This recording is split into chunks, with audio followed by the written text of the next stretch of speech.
Friends, आज हम लोग सॉल्व करने वाले हैं प्रैक्टिस सेट 1 जो कि हमारी पीजीटी की परीक्षा जो कि अक्टूबर में होने वाली है। उसके बाद एलटी की, टीजीटी की, जीआईसी की, असिस्टेंट प्रोफेसर सभी परीक्षाओं के लिए आपके लिए उपयोगी होगा। तो स्टार्ट करते हैं अपनी क्लास को। आज हमारा पहला प्रश्न आज का जो है, परंपरागत राजनीति विज्ञान का निम्न में से कौन सा लक्षण नहीं है। परंपरागत राजनीति विज्ञान का निम्न में से कौन सा लक्षण नहीं है। अमूर्त स्वरूप, काल्पनिकता, दार्शनिकता पर बल या तथ्यों के अध्ययन पर बल। तो हमारा ऑप्शन सही होगा ऑप्शन डी, तथ्यों के अध्ययन पर बल जो है यह परंपरागत राजनीति विज्ञान का लक्षण नहीं है बल्कि यह आधुनिक राजनीति विज्ञान का लक्षण है। तो ऑप्शन डी हमारा सही होगा। अगला प्रश्न है, किसने कहा सत्ता ज़्यादातर शक्ति के रूप में परिभाषित होती है, शक्ति आदेशों के पालन कराने की। यह कथन किसका है कि सत्ता ज़्यादातर शक्ति के रूप में परिभाषित होती है और शक्ति आदेशों के पालन कराने की। रॉबर्ट डहल का कथन है या बीच का, साइमन का या मैकाइवर का। तो यह हमारा ऑप्शन सही होगा ऑप्शन डी, मैकाइवर। मैकाइवर का कथन है कि सत्ता ज़्यादातर शक्ति के रूप में परिभाषित होती है और शक्ति आदेशों के पालन कराने की। ऑप्शन हमारा सही होगा ऑप्शन डी। ये सत्ता का स्वरूप कानून के रूप में मानते हैं। मैकाइवर कहते हैं सत्ता का स्वरूप जो है वह कानूनी है। अगला प्रश्न है, उदारवाद शब्द की उत्पत्ति लीबर शब्द से हुई है। तो लीबर शब्द लिया गया है फ्रेंच भाषा से, लैटिन भाषा से, ग्रीक भाषा से या जर्मन भाषा से। तो जो उदारवाद है इसकी उत्पत्ति होती है लीबर शब्द से और जो लीबर शब्द है वह लिया गया है लैटिन भाषा से। हमारा ऑप्शन सही होगा ऑप्शन डी, लैटिन भाषा से लिया गया है।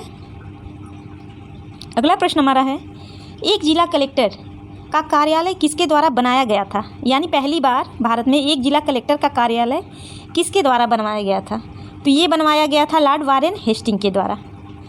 लॉर्ड वारेन हेस्टिंग के द्वारा 1772 में बनवाया गया था। तो ऑप्शन हमारा सही होगा ऑप्शन सी। अगला प्रश्न है, द मॉडर्न स्टेट के लेखक निम्नलिखित में से कौन है। द मॉडर्न स्टेट यह पुस्तक है मैकाइवर की। हमारा ऑप्शन सही होगा ऑप्शन बी, मैकाइवर। देखिए, द मॉडर्न स्टेट की तरह एक पुस्तक है द न्यू स्टेट जो कि फॉलेट की है। अगला प्रश्न है, कानून सामाजिक आचरण का नियमन करने वाले नियमों का समूह है। कानून जो है वह सामाजिक आचरण का नियमन करने वाले नियमों का समूह है। यह कथन किसका है, यानी यह परिभाषा किसके द्वारा दिया गया है। हॉब्स के, हॉलैंड के, डिग्वी के या ऑस्टिन के द्वारा। तो हमारा इसमें कथन होगा ऑप्शन सी, डिग्वी के द्वारा। डिग्वी का कथन है कि जो कानून है वह सामाजिक आचरण का नियमन करने वाले नियमों का समूह है। ऑप्शन हमारा सही होगा ऑप्शन सी, डिग्वी। अगला प्रश्न हमारा है, तुलनात्मक राजनीति के अध्ययन का कौन सा दृष्टिकोण देश के ऐतिहासिक, सांस्कृतिक और सामाजिक संदर्भ को समझने के महत्व पर बल देता है। तुलनात्मक राजनीति के अध्ययन का कौन सा दृष्टिकोण है जो कि देश के ऐतिहासिक, सांस्कृतिक और सामाजिक संदर्भ को समझने पर महत्व पर बल देता है। व्यवहारवाद है, तर्कसंगत विकल्प सिद्धांत है, संरचनात्मक कार्यात्मकता है या इनमें से कोई नहीं। तो हमारा ऑप्शन सही होगा इसमें सही ऑप्शन डी, यानी इनमें से कोई नहीं, क्योंकि यह ऐतिहासिक, जो ऑप्शन इसमें हमारा सही होगा ऐतिहासिक दृष्टिकोण के अंतर्गत तुलनात्मक राजनीति के अध्ययन का में ऐतिहासिक, सांस्कृतिक और सामाजिक संदर्भ को समझने पर महत्व दिया गया है। वह कौन सा दृष्टिकोण है, तो वह है ऐतिहासिक दृष्टिकोण। अगला प्रश्न हमारा है, भारतीय संसद द्वारा पारित एक महत्वपूर्ण मानव अधिकार अधिनियम पोक्सो किससे संबंधित है। बंधुआ मजदूरों से, महिलाओं से, अनुसूचित जाति से या बच्चों से। तो जो पोक्सो कानून है ये संबंधित है बच्चों से। ऑप्शन डी हमारा सही होगा बच्चों से। देखिए, पोक्सो है इसका जो फुल फॉर्म होगा, peace of protection of children from sexual offences act. इसका फुल फॉर्म है protection of children from sexual offences act, यानी यौन अपराधों से बच्चों के संरक्षण से संबंधित यह एक्ट है। अगला प्रश्न हमारा है, किसने कहा बोंदा आधुनिक नहीं बन सका परंतु वह मध्ययुगीन भी नहीं रहा। यह कथन किसका है कि बोंदा आधुनिक नहीं बन सका परंतु वह मध्ययुगीन भी नहीं रहा। डनिंग का, बार्कर का, सेबाइन का या गैटेल का। तो हमारा ऑप्शन सी होगा इसमें सी, सेबाइन।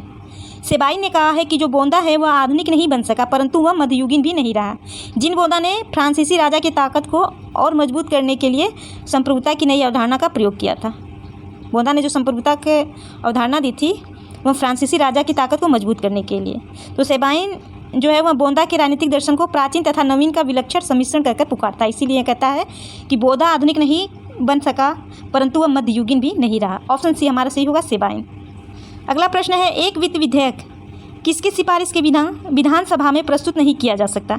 एक वित्त विधेयक किसकी सिफारिश के बिना, देखिए विधानसभा दिया हुआ है यहाँ, विधानसभा में प्रस्तुत नहीं किया जा सकता स्पीकर के सिफारिश के बिना, राज्यपाल के, मुख्यमंत्री के या वित्त मंत्री के। तो हमारा ऑप्शन सी होगा, ऑप्शन बी, राज्यपाल के। अगर यही संसद लोकसभा दिया होता तो यहाँ क्या होता, राष्ट्रपति। तो हमारा ऑप्शन सी होगा राज्यपाल के। राज्यपाल के सिफारिश के बिना विधानसभा में जो वित्त विधेयक है वह प्रस्तुत नहीं किया जा सकता। ऑप्शन सही होगा हमारा ऑप्शन बी। अगला प्रश्न है, लूट पद्धति निम्नलिखित में से किसका दूसरा नाम है? लूट पद्धति निम्नलिखित में से किसका दूसरा नाम है? अभिभावक नौकरशाही, जातीय नौकरशाही, संरक्षक नौकरशाही या योग्यता आधारित नौकरशाही? तो जो लूट पद्धति है वह संरक्षक नौकरशाही का दूसरा नाम है। हमारा सही होगा ऑप्शन सी। लूट पद्धति जो है वह संरक्षक नौकरशाही का दूसरा नाम है। अगला प्रश्न है, किसका संबंध शक्ति अभियान की अवधारणा से है? शक्ति अभियान की अवधारणा से संबंध किसका है? पैरेटो, मोस्का, सी राइट मिल्स या कार्ल मैनहीम? तो जो सी राइट मिल हैं इनका संबंध है शक्ति अभियान की अवधारणा से। इनकी पुस्तक है द पावर एलिट, जिसमें इन्होंने शक्ति अभियान की अवधारणा दी है। अगला प्रश्न है, वर्ष 1963 में लोकपाल शब्द का प्रतिपादन सर्वप्रथम किसने किया? वर्ष 1963 में लोकपाल शब्द का प्रतिपादन सर्वप्रथम किसके द्वारा किया गया था? चौधरी चरण सिंह, मोरारजी देसाई, ज्योति बसु या एल.एम. सिंघवी द्वारा? तो इसमें जो हमारा आंसर सही होगा ऑप्शन डी, एल.एम. सिंघवी के द्वारा। 1963 में लोकपाल शब्द का प्रतिपादन सर्वप्रथम किया था एल.एम. सिंघवी ने। अप्रैल 1963 में तत्कालिक लोकसभा के निर्दलीय सदस्य थे डॉक्टर लक्ष्मीमल सिंघवी जो थे, ये निर्दलीय, उस समय लोकसभा के निर्दलीय सदस्य थे। इन्होंने एक प्रस्ताव पेश किया था और लोकपाल जैसी संस्था की मांग की थी। तो ऑप्शन हमारा सही होगा ऑप्शन डी। अगला प्रश्न है, पैट्रिक डनलेवी ने नवलोक प्रबंधन के कौन से 3 प्रमुख घटक बताए हैं? पैट्रिक डनलेवी ने नवलोक प्रबंधन यानी एनपीएम के कौन से 3 प्रमुख घटक बताए हैं?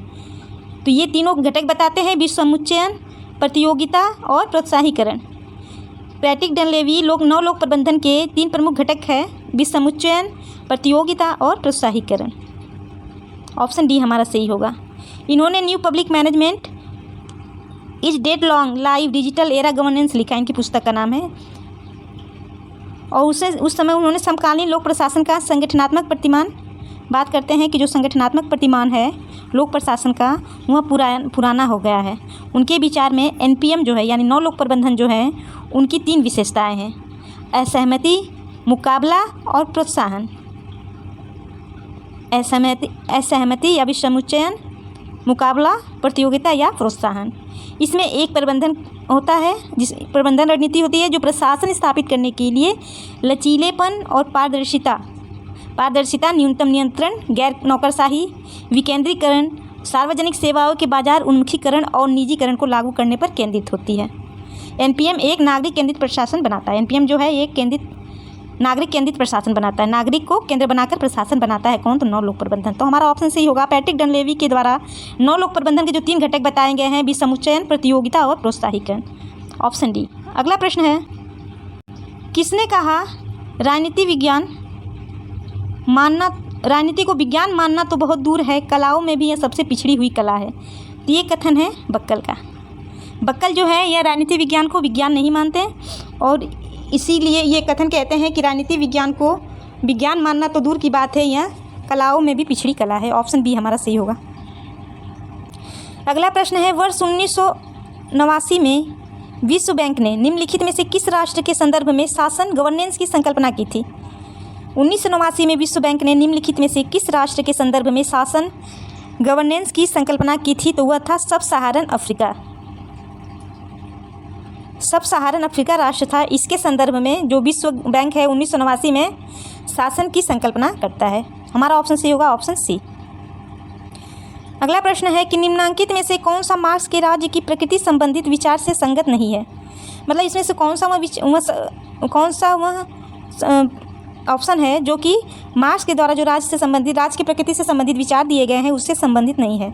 राज्य सभी के हित के लिए नहीं है, राज्य सभी के हित के लिए है। राज्य बहुतों की कीमत पर कुछ के हित को बढ़ावा देता है, या राज्य बुजुर्गा वर्ग का पारस्परिक बीमा समझौता है? तो हमारा ऑप्शन इसमें सही होगा ऑप्शन बी कि राज्य सभी के हित के लिए है। यह बात मार्क्स नहीं करते, राज्य को वो बुराई मानते हैं। ऑप्शन हमारा होगा बी, राज्य सभी के हित के लिए नहीं है, ये गलत है, ये नहीं मानते। अगला प्रश्न, क्षमा आदि की और कुछ मामलों में दंडादेश के निलंबन, परिहार या लघुकरण की राज्यपाल की शक्ति भारतीय संविधान के निम्न दिए गए किस अनुच्छेद में वर्णित है?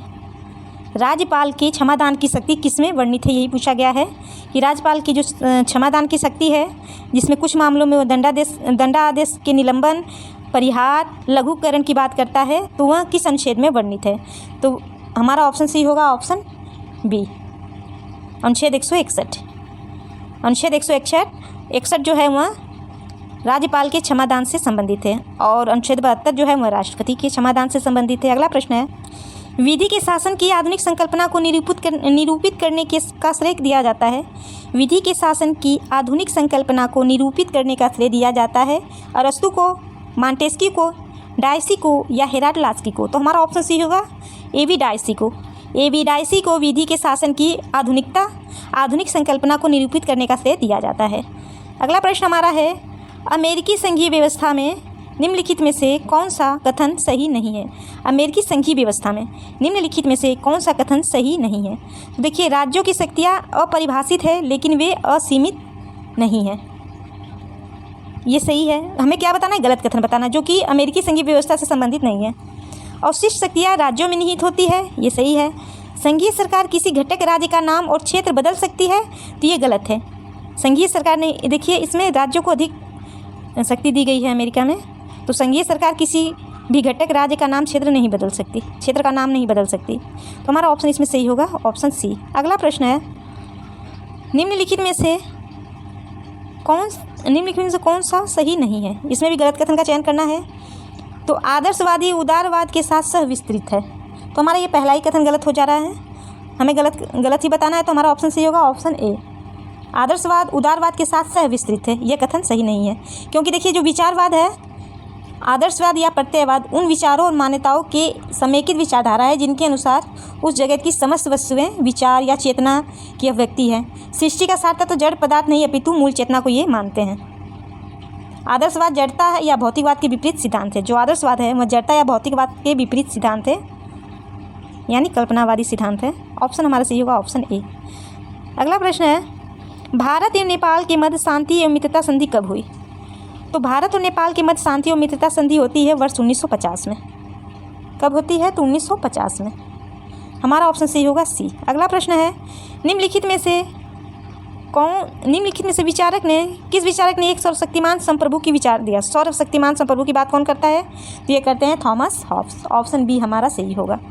अगला प्रश्न है, अमेरिकी राष्ट्रपति का कार्यकाल है, तो अमेरिकी राष्ट्रपति का कार्यकाल है 4 वर्ष का। ऑप्शन सी होगा हमारा सही, 4 वर्ष का।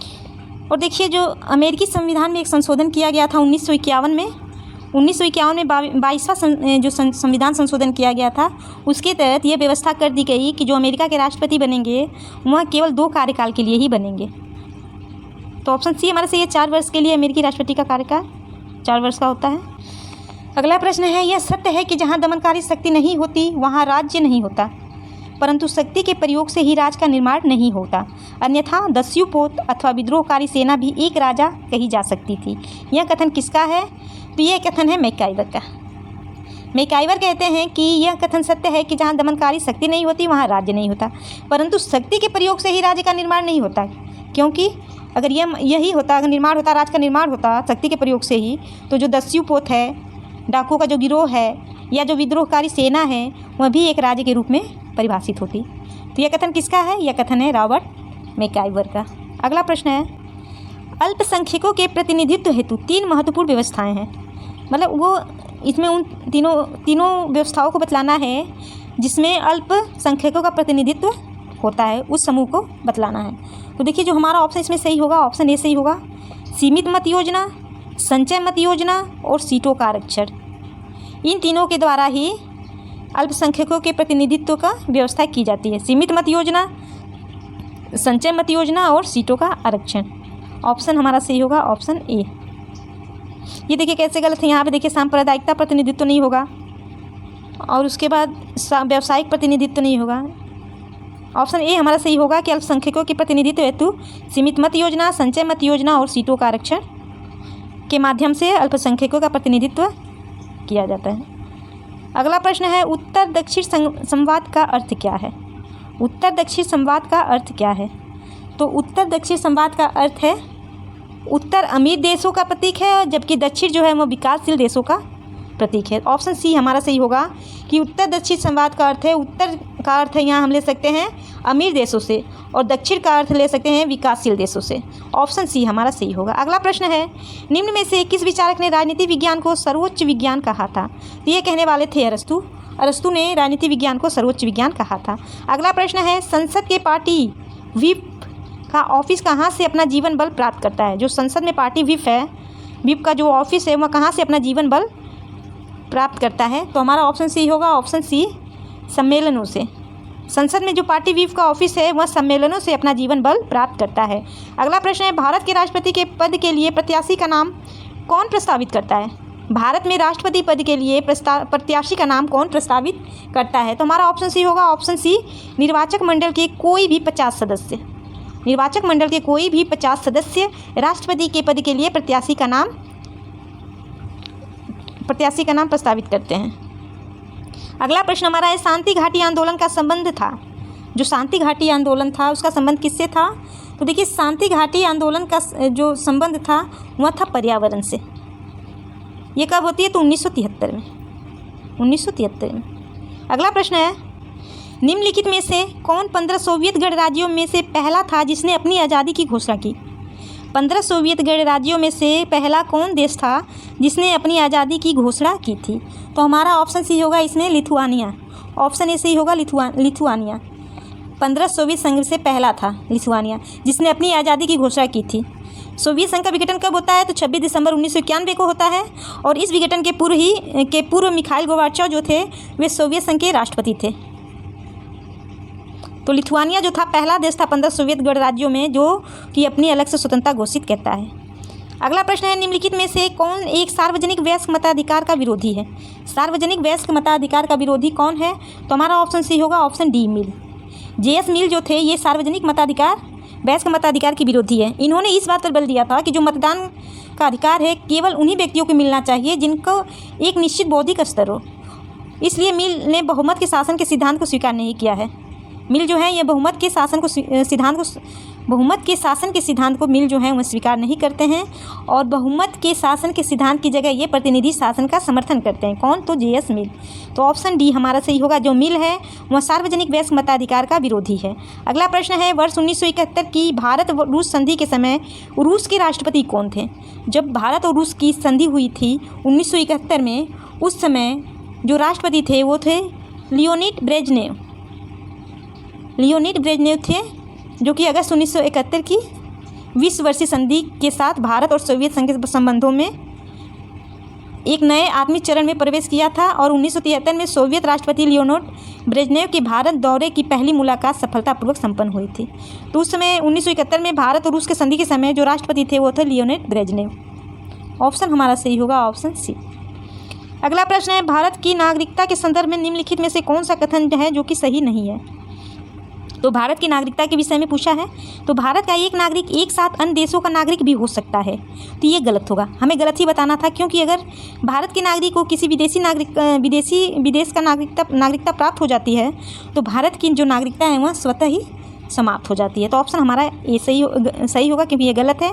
उसके बाद देखिए, यदि कोई व्यक्ति किसी अन्य देश की नागरिकता ले लेता है तो उसकी भारत की नागरिकता समाप्त हो जाती है। ले लेने से ही अगर सही नहीं है, भारत की नागरिकता समाप्त हो जाती है। नागरिकता संबंधी प्रावधान 26 नवंबर 1949 को लागू, इसमें गलत कथन बताना था। तो ऑप्शन ए हमारा सही होगा, यदि कोई व्यक्ति किसी अन्य देश की नागरिकता ले लेता है तो उसकी भारत की नागरिकता समाप्त हो जाती है। तो ये सही है, अगर कहीं की वो ले लेगा नागरिकता तो भारत की नागरिकता जो है वो स्वतः ही समाप्त हो जाएगी। उसके बाद नागरिकता संबंधी प्रावधान 26 नवंबर 1949 को लागू हुआ। जो नागरिकता संबंधी प्रावधान था वह 26 नवंबर 1949 को ही लागू हो गया था, जब हमारा संविधान बनकर तैयार हुआ था। और संसद के पास यह शक्ति है कि वह नागरिकता को ग्रहण करने और उसे समाप्त करने से संबंधित प्रावधान बना सकता है। तो ऑप्शन ए हमारा सही होगा। अगला प्रश्न है, नागरिक समाज का उपयुक्त नाम है? नागरिक समाज का उपयुक्त नाम है, तो नागरिक समाज का उपयुक्त नाम है लोकतांत्रिक और क्रियात्मक समाज। ऑप्शन बी हमारा सही होगा। लोकतांत्रिक और क्रियात्मक समाज नागरिक समाज का उपयुक्त नाम है। अगला प्रश्न है, निम्नलिखित में से कौन सा युग्म सही नहीं है? कौन सा युग्म सही नहीं है, इसका हमें चयन करना है। तो देखिए, भारत विधि द्वारा स्थापित कार्यविधि सही है। यूएसए में दोहरी नागरिकता पाई जाती है। ऑस्ट्रेलिया सरकार का एकात्मक स्वरूप है, नहीं। ऑस्ट्रेलिया में बहुल कार्यपालिका होती है, तो यह एकात्मक स्वरूप नहीं है। स्विट्जरलैंड बहुल कार्यपालिका है, तो यह सही है। अगला प्रश्न हमारा है, निम्नलिखित में से कौन एक भारत में कैबिनेट मिशन का सदस्य नहीं था? तो देखिए, क्रिप्स थे, लॉरेंस थे, अलेक्जेंडर थे, पर साइमन नहीं थे। तो ऑप्शन डी हमारा सही होगा। भारत के कैबिनेट मिशन के सदस्य थे स्टेफोर्ड क्रिप्स, पैथिक लॉरेंस और एवी अलेक्जेंडर। अगला प्रश्न है, निम्नलिखित में से कौन लोक शिकायतों का निवारण तंत्र है? लोक शिकायतों का निवारण तंत्र कौन है? तो ऑप्शन डी हमारा सही होगा, सूचना का अधिकार, ऑप्शन डी, आरटीआई जो आता है अधिनियम 2005 में। अगला प्रश्न है, निम्नांकित विचारों में से किसने यह कथन कहा है कि शासक को अच्छा बनने के अतिरिक्त कुछ सीखना होगा? यह कथन किसका है कि शासक को अच्छा बनने के अतिरिक्त भी कुछ सीखना होगा? तो यह कथन है निकोलो मैकियावली का। निकोलो मैकियावली का। मैकियावली ने कहा है कि आधुनिक राजनीति विज्ञान में, अगर आधुनिक राज दर्शन के इन्हें जनक भी माना जाता है, मतलब आधुनिक राजनीति विज्ञान का जनक मैकियावली को माना जाता है। और इन्होंने अपने, इनकी पुस्तक थी the art of war. The art of war जो इनकी पुस्तक है, इसमें इन्होंने ये कहा था कि शासक बनने के संदर्भ में शासक को अच्छा बनने के लिए कुछ अतिरिक्त गुण सीखना होगा। ये किस पुस्तक में कहते हैं? तो आर्ट एंड वार में। संवैधानिक उपचारों का अधिकार अनुच्छेद किस में है? तो अनुच्छेद 32 जो है वह संवैधानिक उपचारों के अधिकार से संबंधित है, जिसे अंबेडकर साहब संविधान की आत्मा कहते हैं, अनुच्छेद 32 को। अगला प्रश्न है, निम्नलिखित में से कौन फेडरल गवर्नमेंट के लेखक हैं? फेडरल गवर्नमेंट किसकी पुस्तक है? तो केसी वियर की पुस्तक है फेडरल गवर्नमेंट। अगला प्रश्न है, किस केस में यह निर्णय दिया गया कि उद्देशिका संविधान का भाग नहीं है? तो उद्देशिका संविधान का भाग नहीं है, यह सबसे पहले यह उद्देश्य जो निर्णय दिया गया था वह बेरूबाड़ी केस में दिया गया था। ऑप्शन डी हमारा सही होगा। बेरूबाड़ी केस 1960 में आता है और उसमें सर्वोच्च न्यायालय ने यह निर्णय दिया था कि जो उद्देशिका है वह संविधान का भाग नहीं है। तो फिर उसके बाद जब 1973 में केशवानंद भारती केस आता है, जिसमें उद्देशिका को संविधान का भाग माना गया था। अगला प्रश्न है, निम्नलिखित में से किस देश में उत्तर आधुनिकतावादी राजनीतिक चिंतन का प्रमुख रूप से प्रादुर्भाव हुआ है? तो उत्तर आधुनिकतावादी राजनीतिक चिंतन का प्रमुख रूप से प्रादुर्भाव हुआ था फ्रांस में। कहाँ हुआ था? तो फ्रांस में। फ्रांस में उत्तर आधुनिकतावादी राजनीतिक चिंतन का प्रमुख रूप से प्रादुर्भाव हुआ। यह अवधारणा 1970 के दशक में काफ़ी लोकप्रिय बनी थी और उत्तर आधुनिकतावाद जो है वह बहुत संस्कृतियों का पक्षधर है, साथ ही विखंडन का भी यह पक्षधर है। इसमें समग्रता नहीं है। उत्तर आधुनिकतावाद समग्रता की बात नहीं करता, यह विखंडन का पक्षधर है। और इसके जो समर्थक हैं मिशेल फुकोल्ट हैं, फ्रेडरिक जेम्सन हैं और जैक्स डेरिडा हैं।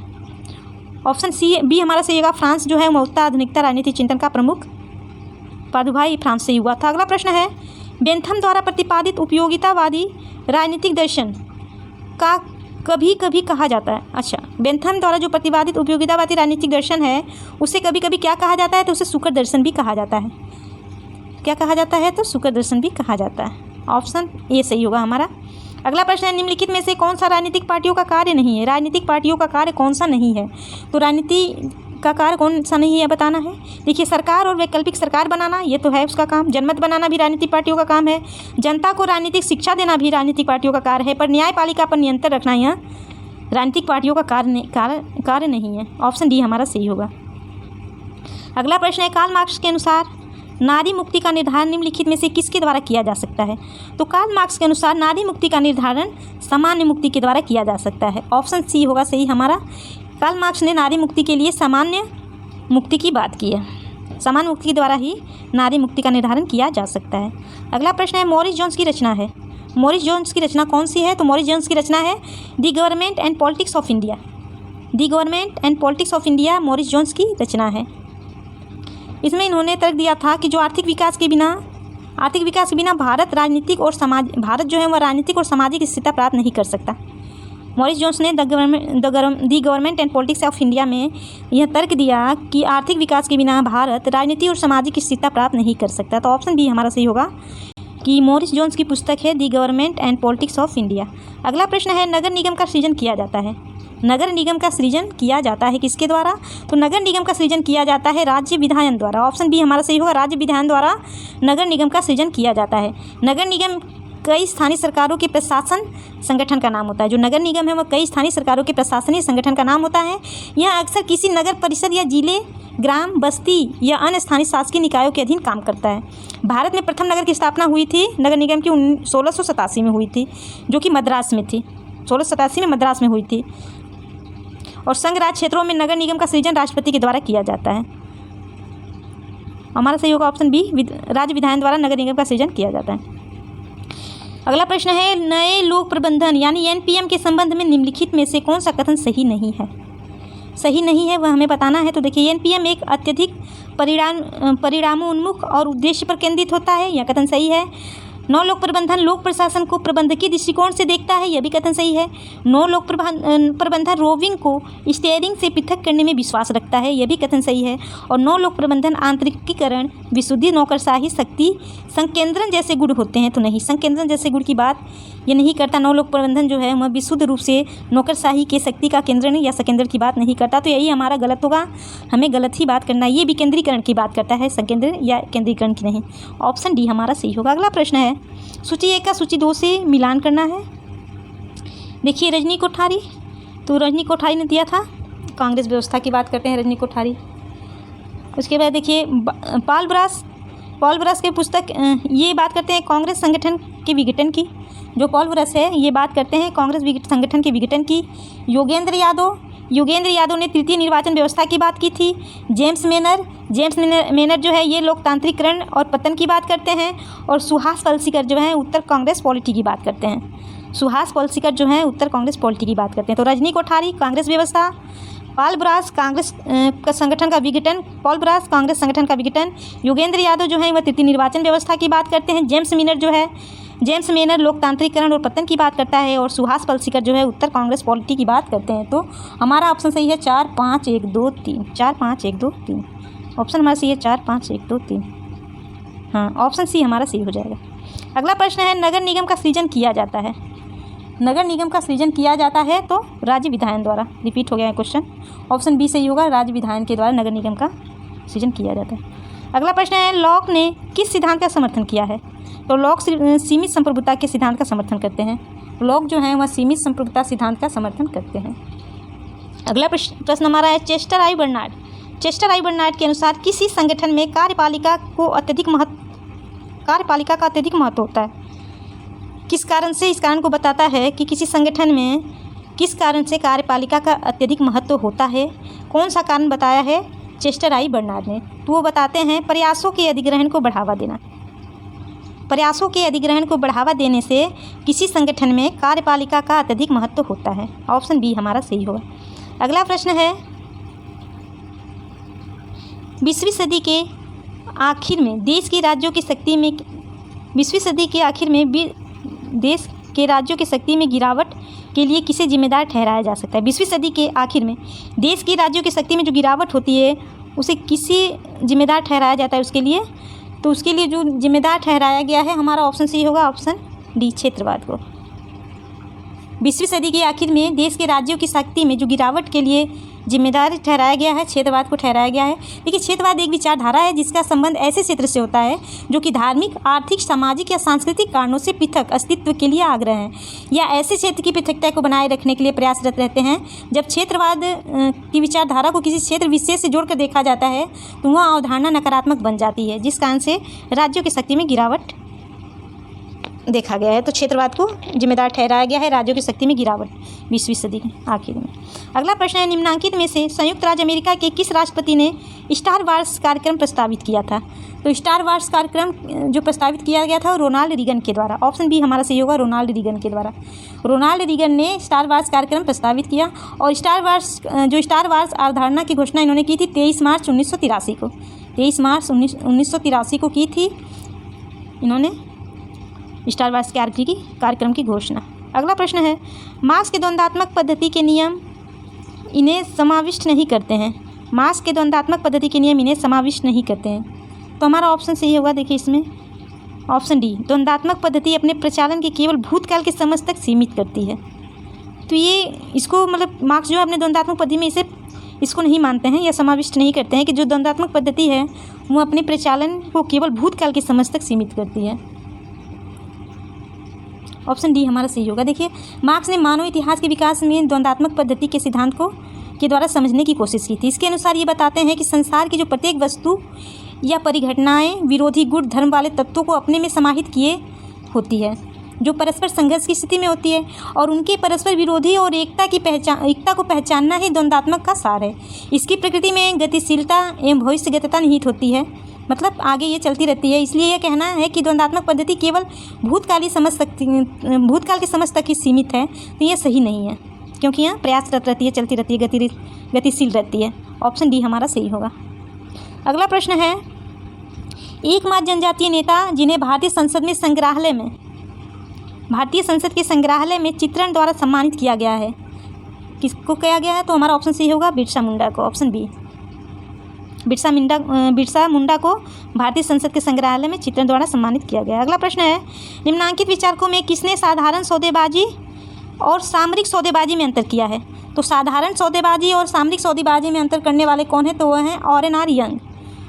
ऑरेन आर यंग ने साधारण सौदेबाजी और सामरिक सौदेबाजी में अंतर किया है। यह सिद्धांत जो है वो अंतर्राष्ट्रीय संबंधों में युद्ध का सौदेबाजी, माल संभावित लाभ और हानि और दो नेताओं के मध्य युद्ध अंतिम परिणाम के सौदेबाजी की बातचीत के रूप में प्रस्तुत करने का एक तरीका है।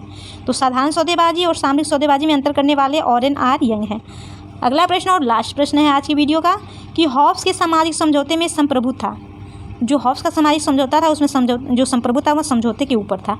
ऑप्शन बी हमारा सही होगा। सो फ्रेंड्स, आज बस यहीं तक, मिलते हैं अगली वीडियो में।